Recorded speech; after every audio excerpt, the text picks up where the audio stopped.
Hello and welcome back to the TRF podcast. Everyone, hello. Hi. Did you enjoy our water? Did you sleep enough? Did you take enough rest? Now, welcome back to the second episode of Navigating Marriage, discussing this time money in marriage. I'm joined again by mommy, Mrs. Boris Shade, of 43 years experience in marriage. Wow. Daddy Adeyera of 28 plus years of peaceful marriage, and our sister Victoria, who is up and coming with half a decade under her belt. And welcome everyone again. Welcome. It was really interesting, the first episode. I mean, those perspectives were really lovely. Somebody is a spender and is married to who doesn't spend, just like myself. And and some other person has a spreadsheet where they all put in the numbers, but daddy is having none of that. No, and daddy wants to remain the head, which is very interesting. And to which I'm now going to be asking everyone now that fine.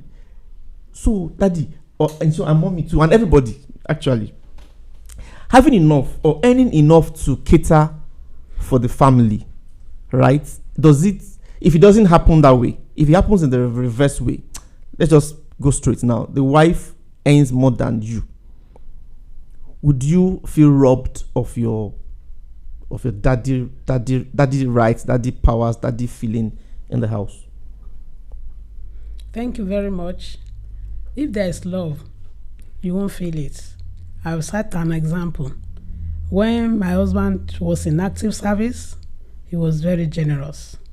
But because of his health at his stage, the family just decided that he should not work again. And I think my husband worked last now in 2015 or so. And we've been doing fine. I've been doing most of the job, but the children, they support and they do appreciate. So what I want to bring out is that when there is love, there is no problem. Our responsibilities didn't change. We did everything without any problem. So basically, if there is love, true and genuine love, you are not going to feel it. Love is a big word, though. So it is. It is. Daddy. Genuine love. Thank you, ma. Daddy, how would you feel if she was, if from the bottom of your heart, you really want to be the one to provide for the family? But as it is now, you are earning, say, 100, but she's earning like 500, and the bills and the responsibilities are like 350. Your 100 cannot catch up with you, and from your heart of hearts, you are now having to tell her to do more than you would have wanted her to do. Does it rob you of your feeling that you are no more in charge, or you are in charge? No. I think I would look at it from the angle of the marriage as a unit, because once you have said yes, I do, everything is still becomes one. So no matter what I have is the family's own, and no matter what she has is the family's own. I'm not going to feel bad even when my wife earns more than me. The only thing is the transparency, that she has to be aware of what I am taking home, what I'm able to put on the table. And I know if God blesses her more than me, it's still for the same use of the family. And I'm not going to feel bad about that. No. Except if the wife is coming with an character or attitude to support that. And that is where the challenges comes in. You know, in marriage, there's no way there will not be challenges. It's about how we deal with those challenges. And that is one of the challenges. That's a challenge in itself. It's a challenge. By the time the man is not having to provide for adequately, let me put it, for the family, and it is the wife that is having the upper hand, it's a challenge. But the family is still being run. But the family is being run. Now the ability to deal with it matters. And the way we can deal with it is understanding each other, talk about it. Communication, like our mommy said. Communicate about it. This is what I have. This is my capability. This is my ability. This is what I'm able to provide. And this is what you are bringing home, and you are able to do more than the man. Yes, I will still feel good because the attitude is not coming in because of the understanding and communication, because you communicate true and the understanding is there. And then you continue to pray that God, you make me to be the head. Provide for the means that I can maintain the headship. This is interesting. So, Daddy, your point still remains that you need to have resources to remain the head. Well, in one way, but not necessarily, because it's not going to be in all situations that will be possible. We have a situation where there's no way you can earn what your wife will bring onto the table, but understanding still has to be there. But you still have to maintain you are the head of the family, despite that. Mommy, I will ask you now, as an older woman who has friends of your age. Some of them will probably earn more than their husband. You, from your experience, from your story now, you are an ideal person. So I can't be asking you for your own experience, but I'm asking for experience of other people that you know. Do you know anyone who earns more than your husband significantly and who does not show that, who shows that attitude? That attitude is not with you now, because that attitude is what I'm trying to discuss now. That wrong attitude of disrespecting the father, the husband, because he now earns a lot lower. There are many. Lots. Yeah, especially in this country. Lots. When the wife earns more than the husband, then there will be trouble in the house when there is no understanding. What they do, they now put in their ego. They want to suppress that man. They want that man, now they want to take the lead. They become dictator. I'm talking from what some people, what they experience. We share experience with each other among friends. So you see some people, I can't take nonsense from that man. But should she take nonsense really? She's richer. But it's not supposed to be so. Yeah, it's not supposed to be so. Because the Bible says that the woman should be submissive. Exactly. Whether you have more than your husband or you have more than your husband, you still need to be submissive. Ask that question because it's really difficult to be submissive when there's money involved. I even want to say yes, pride. And also, I think I might be wrong, but sometimes when you see, not always, some women are proud. When sometimes you see a woman who starts earning more and starts kind of being oppressive to her partner, don't be shocked that when the partner was earning more, he was oppressing her financially. Okay, good. So she's now like, finally, it's my turn. Yeah, most times. But when you see a man who treats his family right, in the case when it has to be the woman doing it, she would honor and respect him because she knows the sacrifice he has done. I'm not saying that there are some women that will not still oppress their husband after the husband has done them well, but many a times the women that now feel, it's my turn to oppress the man. Many of them have lived in years of financial oppression that they never had an opinion because they were not earning. Many a times. So they're like, finally, I can shine in this family. I will show this guy that he's not the only one that can oppress. Many a times, I've seen it. And most of them they never felt like they had a voice. They were belittled. That's what I'm saying. We can't really attach respect to money, or else, what if I'm a full housewife, so I don't deserve respect because I don't earn? It's not fair then. So if we can not, when we can, Bible says submit to your husband. Bible says submit to one another. If we are submitting to one another, not because of what we are earning, it won't matter who is earning. But when the woman is being oppressed and seen as a non-entity because she's not earning as much as you, the day she wants to show herself as well. I know the sacrifice my husband puts into our home, not just financially, in many other ways. So if at any point I'm having maybe more than him in any area of life, I wouldn't want to oppress him. I want to support him. Why am I the helpmate? Want to help, not to oppress. Yeah, so you want to help.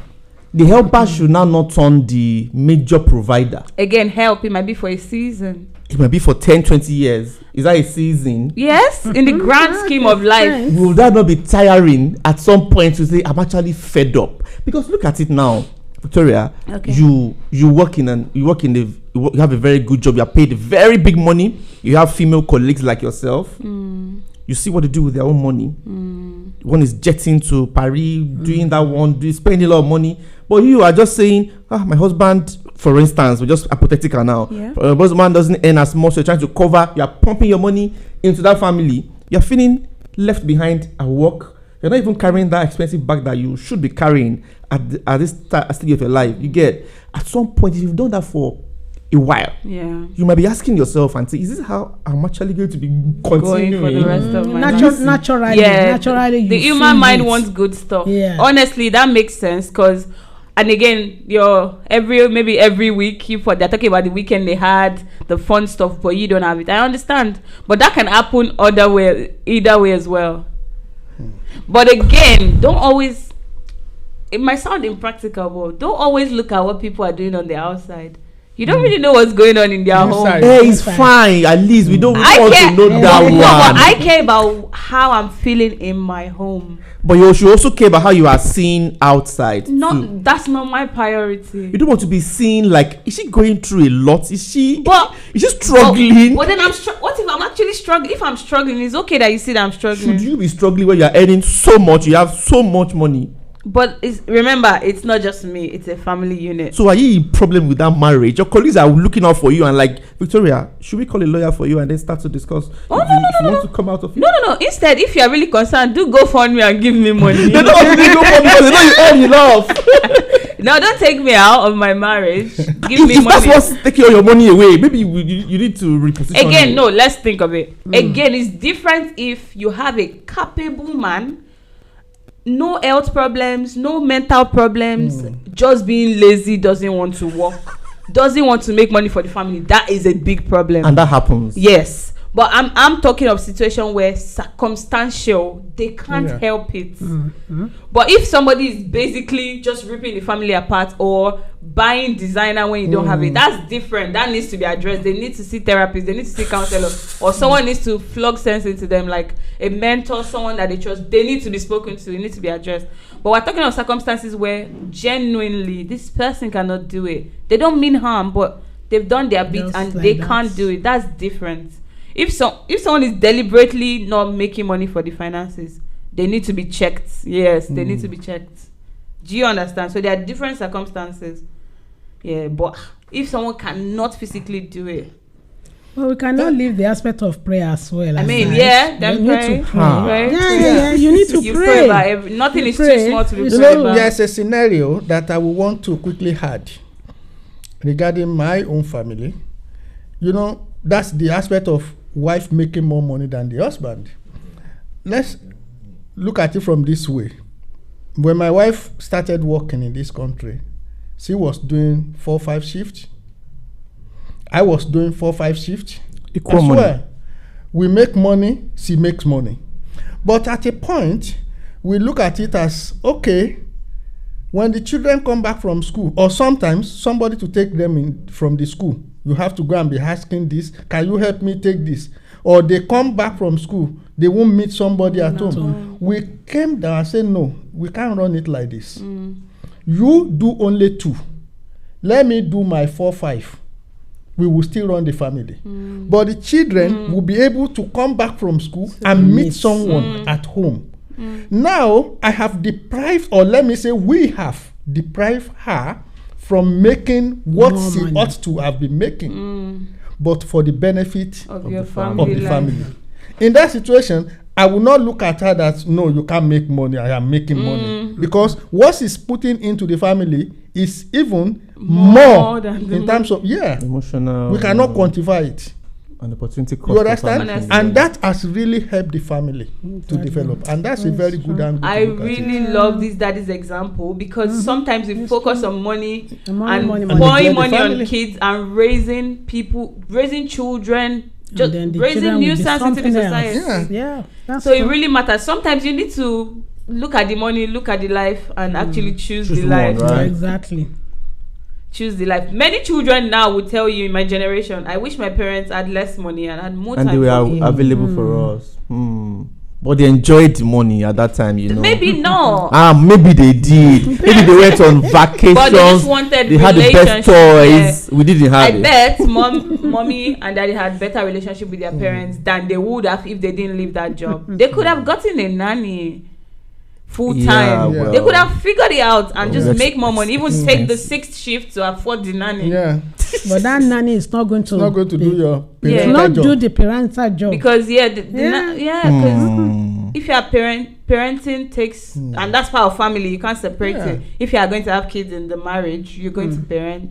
So you want the children to wear designer, right? But what's in their heart? Because they are going to outgrow their designer shoes when they turn the next age. But are they going to have a heart that will go through when you are away from this world? Are you going to be happy about the legacy you left behind? Not just monetary inheritance. When Bible talks about inheritance, it was not just about money. If not, I don't even have segued from the topic. Esau had money, but he was fighting for the inheritance that Jacob had. It wasn't money. When Jacob and Esau met at the end, it wasn't money. He had money, livestock, wives, everything. But he wanted that birthright. He wanted that inheritance and impartation from the father. So it's beyond money. I like money, don't get it wrong, because it sounds like I love nice things. I like what mommy is saying. I like nice things, but it's good that we know what's priority. So you don't have money and look at your kids and like, I wish I want to go back in time and actually take less shifts and take care of my kids.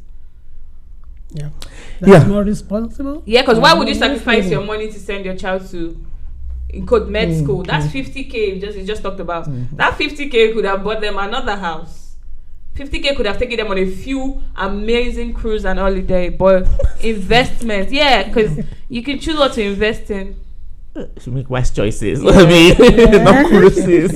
You need to be wise. Yes. Thanks everyone. I think we're getting a good hang of this, And something is telling me now that fathers, husbands do sacrifice a lot for the family. They deny themselves too much, just to run the family, and I don't think it's really fair. I think that as mommy likes to spend too, we also should decide and say, you know what, I'm earmarking this amount, I'm spending on me alone, but it really happens. No, but I think that depends on the man. So if my husband, if for example you give my husband £1 billion today, he'll probably still not buy any clothes. He'll buy other things. He'll rather wear his 2 shirts every day. He'll buy maybe other things that matter to him. Probably buy some gadget. He'll probably not still buy clothes. Do you get? So it really depends. It's not as if nobody likes spending. They might just have what they spend on. And for some people, let's say they like cars. You can't buy cars every day, right? But you can buy clothes every day. So it really depends sometimes. Meanwhile, some people are not just spenders because they don't derive pleasure in retail therapy. They don't really have passion for things. It might be someone that actually loves to read and maybe he doesn't like physical books, so maybe he just reads online. So it's basically just spending the internet. Everybody spends their resources. It depends on what resources they're spending. And it depends on your interest. Your interest. Exactly. So some daddies similarly, you might see them wearing their 5 shirts every single time you see them, but they have spent bigger money than their wives in something else you are not seeing. Oh, okay. Yeah, so it's not. I'll think about that. I'll think about that. Now let me ask you a question now. So which one should rank higher in marriage? Is it love or is it money? Love, absolutely. Love. It covers multitude of sins, everything. Love. Yeah. But love without money. Oh. Love will bring money. Wow. Another angle. Love will bring money. With faith. How will love bring money? Because I love you. And she wants to buy expensive hair. And you are not, give me some time. Give me some time.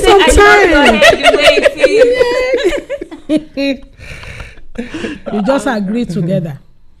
You agree together that, okay, you want this thing, just exercise patience. Let us agree.